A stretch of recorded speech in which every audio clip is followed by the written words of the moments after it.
I want to speak to the journeymen here that are wanting to go into the officer program and learn what it means to become an officer at United Specialty Painters.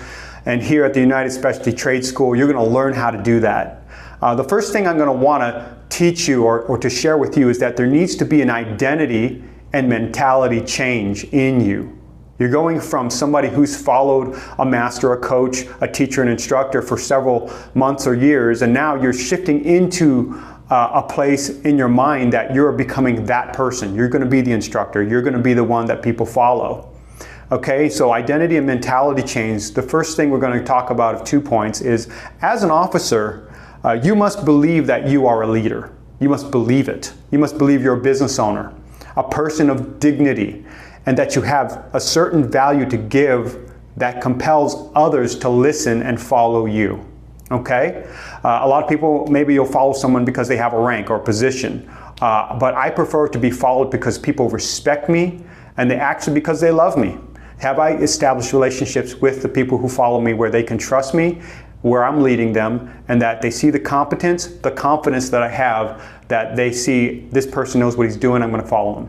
And the consistency of doing the right thing where I can trust him to do the right thing every time. That's what being an officer is about. Okay? And number 2, you are who you believe you are. And over time, you will become what you have been believing that you are. I know it's a tongue twister, but here's what that means. That really at the heart of being an officer and a leader in this company, it's about presenting yourself fully in faith that you are that person who's filling this void of leadership so that others can benefit, so that you can serve the people that are following you, that are learning from you, with humility, which is the number 1 characteristic of a leader that is important, is that you must have humility. What is humility? The humility is being able for truth to confront you, and you embrace that truth and say, yes, that's true about me. That weakness is true about me. I need to strengthen that weakness. I need to admit that weakness. I need to be very careful about how I present that weakness to the people who follow me. And it also presents a vulnerability as a leader to your people, that if there's a relationship, there's a certain amount of grace that's allowed for you to make a mistake. Because if you think as a leader and as an officer you're not going to make mistakes, you're not ready to be an officer yet. Because you need to understand that you are human, but the standards are higher for you. Because the people that are following you are expecting you to hold higher standards than they do.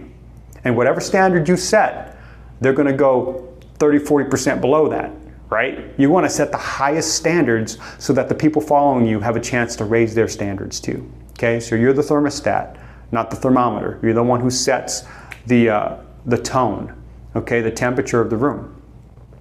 You want to carry yourself with a command presence. You want to be confident, but you don't want to be cocky. Nobody likes a cocky person. Everybody wants somebody who's comprehensive and balanced in their temperament. If you're too harsh and you're a driving, aggressive person, nobody wants to follow you.